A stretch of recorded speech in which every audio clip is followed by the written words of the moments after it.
박성민 목사의 매일 큐티 묵상입니다.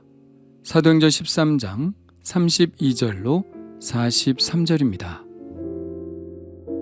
우리도 조상들에게 주신 약속을 너희에게 전파하노니 곧 하나님이 예수를 일으키사 우리 자녀들에게 이 약속을 이루게 하셨다 함이라.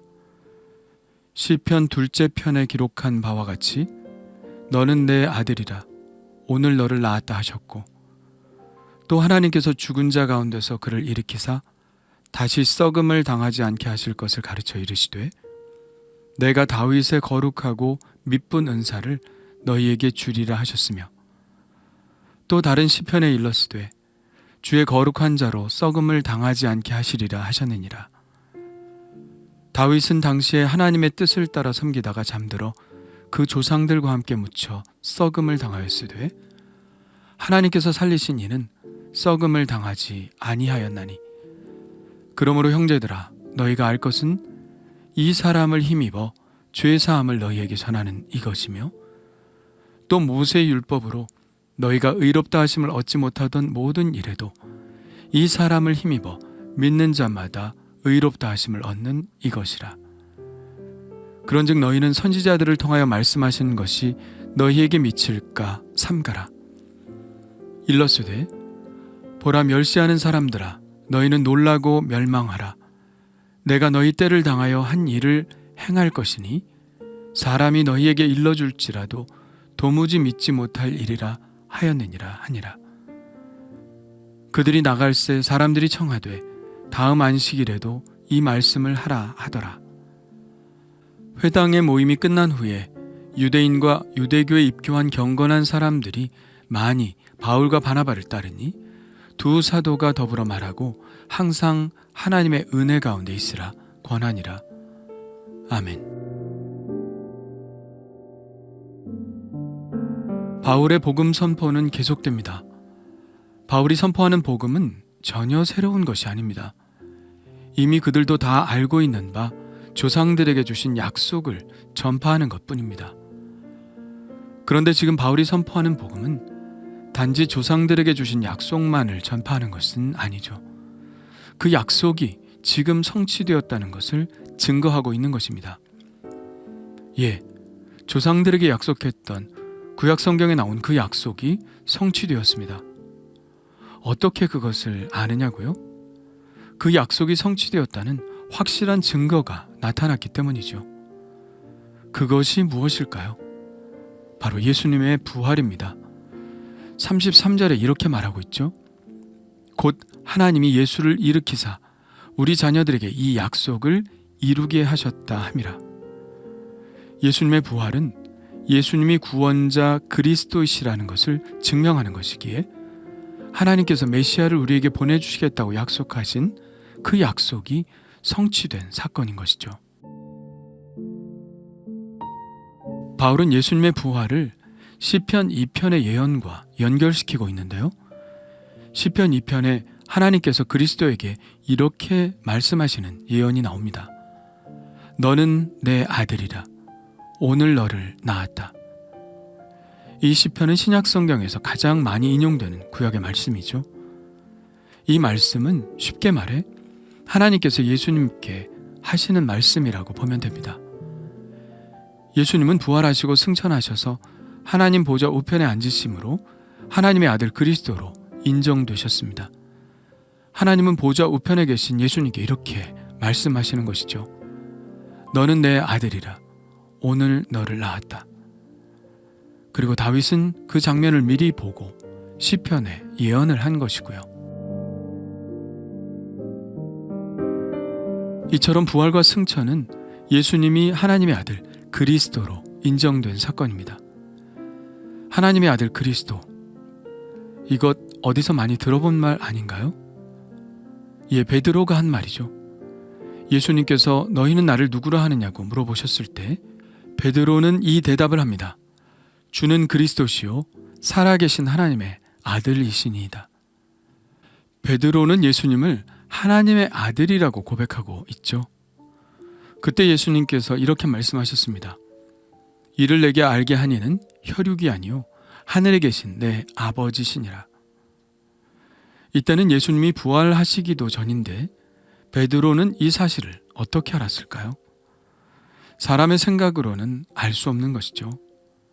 하나님께서 계시로 베드로에게 알게 하신 것입니다. 제자들은 이때만 해도 긴가민가 했을 것입니다.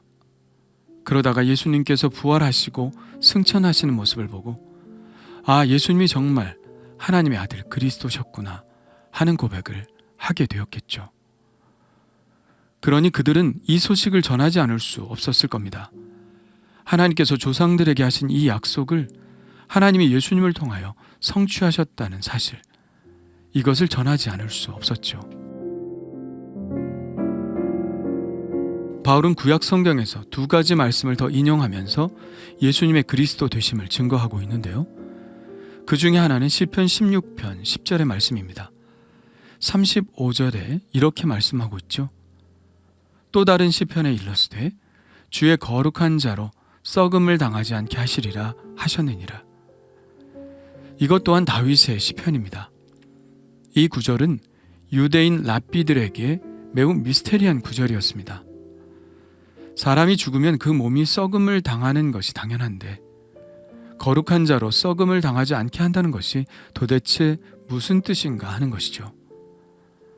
사람이 썩음을 당하지 않는다는 것은 죽지 않는다는 것이고 죽지 않는다는 것은 영원한 삶을 산다는 것이죠. 그러나 다윗은 죽었습니다. 그래서 이 구절은 다윗 자신이나 또 다른 사람들에게 해당되는 구절이 아니라 앞으로 올 메시아를 가리켜 한 예언이라고 해석해왔죠. 그렇다면 이 해석대로라면 예수님은 메시아일 수밖에 없습니다. 왜냐하면 예수님은 부활하셨기 때문이죠. 그러므로 예수님이 부활하셨다는 사실은 예수님이 그리스도라는 사실을 증명하는 것일 수밖에 없습니다. 그래서 사도들이 전한 핵심적인 복음이 바로 예수님의 부활이었던 것이죠. 예수님의 부활하셨다는 사실은 예수님이 그리스도라는 가장 강력한 증거니까요. 또 하나의 인용은 34절 중간부터 나와 있습니다. 내가 다윗의 거룩하고 미쁜 은사를 너희에게 주리라 하셨으며, 사실 이 구절은 오늘 본문에서 가장 이해하기 어려운 구절인데요. 맥락이 좀 없다고 할까요? 썩음을 당하지 않게 하실 것이라는 두 말씀 사이에 좀 방해하는 느낌도 있고요. 이 말씀의 뜻은 말 그대로 다윗에게 약속한 선물을 성취케 하실 것이라는 약속입니다. 이 약속의 성취에 관한 말씀은 이사야 55장 3절의 인용이죠. 너희는 귀를 기울이고 내게로 나와 들으라. 그리하면 너희의 영혼이 살리라. 내가 너희를 위하여 영원한 언약을 맺으리니 곧 다윗에게 허락한 확실한 은혜니라. 34절의 인용과 좀 차이가 있지만 뜻은 같습니다. 다윗과 약속한 언약을 지키시겠다는 말씀입니다. 이 이사야의 말씀을 좀 더 읽어나가다 보면 이것이 분명한 메시아의 예언이라는 것을 알 수 있죠. 이사야 55장 4절과 5절을 계속 읽어보겠습니다. 보라, 내가 그를 만민에게 증인으로 세웠고 만민의 인도자와 명령자로 삼았나니 보라, 내가 알지 못하는 나라를 내가 부를 것이며 너를 알지 못하는 나라가 내게로 달려올 것은 여호와 내 하나님 곧 이스라엘의 거룩하신 이로 말미암음이니라. 이는 그가 너를 영화롭게 하였느니라. 이 말씀에서 좀 더 명확해지죠. 메시아가 오셔서 베푸실 그 확실한 은혜는 이스라엘뿐 아니라 모든 이방 세계까지 미칠 것이라는 예언입니다. 이 은혜는 이 세상 모든 만민들의 죄로 죽어가는 영혼을 살리는 은혜입니다. 바울은 이 은혜가 어떻게 그들에게 임하는지 보다 구체적으로 말씀하고 있습니다. 38절과 39절입니다. 그러므로 형제들아, 너희가 알 것은 이 사람을 힘입어 죄사함을 너희에게 전하는 이것이며 또 모세의 율법으로 너희가 의롭다 하심을 얻지 못하던 모든 일에도 이 사람을 힘입어 믿는 자마다 의롭다 하심을 얻는 이것이라. 드디어 바울의 메시지의 핵심에 도달하고 있죠. 예수의 이름을 힘입어 죄사함을 얻는다는 것입니다. 유대인들이 율법으로는 도저히 도달할 수 없는 의로움이 예수 그리스도의 이름을 힘입어 그 이름을 믿는 자들에게 임한다는 것이죠.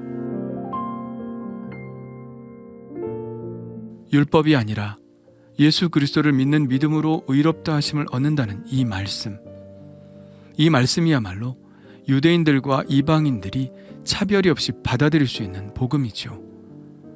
지금 이 안디옥 회당에 모여 있는 사람들은 누구일까요? 회당인이 유대인들만 있는 것일까요? 아닙니다. 이방인들도 함께 있습니다. 16절을 한번 볼까요? 바울이 일어나 손짓하며 말하되 이스라엘 사람들과 및 하나님을 경외하는 사람들아 들으라. 이스라엘 사람들이 있었고 하나님을 경외하는 사람들이 있었습니다. 여기서 하나님을 경외하는 사람들이 바로 이방인들을 말하죠. 이방인들로서 유대교를 믿는 사람들입니다. 26절도 한번 볼까요? 형제들아, 아브라함의 후손과 너희 중 하나님을 경외하는 사람들아, 이렇게 말하고 있죠. 아브라함의 후손은 당연히 유대인들이고 하나님을 경외하는 사람은 이방인입니다.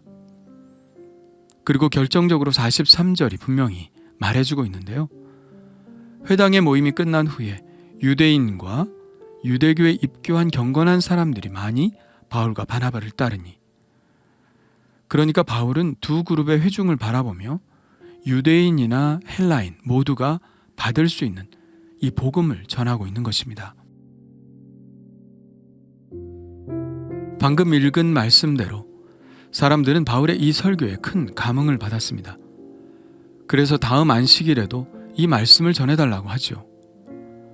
회당 모임이 끝난 후에도 바울과 바나바를 따르는 사람들이 많아 그들과 함께 더 많은 복음에 관한 말씀들을 나눌 수 있었습니다. 베드로가 처음 복음을 이방인에게 전할 때만 해도 복음이 과연 이방인에게 들어갈 수 있을까 의심했지만, 복음을 전하면서 깨닫게 되는 것은 예수를 믿어 의롭게 되는 이 믿음이야말로 유대인과 이방인 모두에게 진정한 복음이 된다는 사실이었습니다. 그렇습니다. 죄의 문제는 모든 사람들에게 매우 심각한 문제지요. 하나님께서 우리 안에 넣어놓으신 양심은 우리에게 알려줍니다. 죄인으로 거룩하신 하나님 앞에 나갈 수 없다는 사실을요. 그래서 사람은 죄의 문제로 몸부림칩니다. 하나님께 받아들여지는 존재가 되는 것. 이 생이 끝났을 때 하나님의 심판대 앞에서 의롭다 인정함을 받는 것이 인간에게 부여된 영원한 숙제죠. 그러나 스스로 의롭게 될 수 없다는 것을 깨닫게 되는 인간은 결국 절망하게 될 수밖에 없고요. 그런 우리들에게 그리스도의 용서의 복음은 그야말로 복음이지요. 예수 그리스도의 속죄의 은혜를 받아 하나님 앞에 의로운 모습으로 설 수 있다는 것은 정말 꿈만 같은 일입니다. 그리고 그 꿈 같은 일이 우리에게 일어난 것이고요. 그래서 복음이 참 좋고 예수님이 참 좋은 겁니다. 주님 감사합니다. 사도들의 설교는 언제나 큰 울림을 줍니다. 복음이 무엇인지 알게 해주고 복음에 감사할 수 있게 해줍니다. 바울의 설교를 통해서 다시 한번 복음을 듣게 하시니 감사합니다. 오직 예수 그리스도의 이름을 믿음으로 구원의 길을 내신 하나님 감사드립니다. 오직 이 구원을 선물로만 또 은혜로만 받사오니 항상 이 은혜에 감사하게 하시고 많은 사람들이 이 은혜를 경험할 수 있도록 최선을 다해 복음을 전하게 하여 주옵소서. 예수님의 이름으로 기도합니다. 아멘.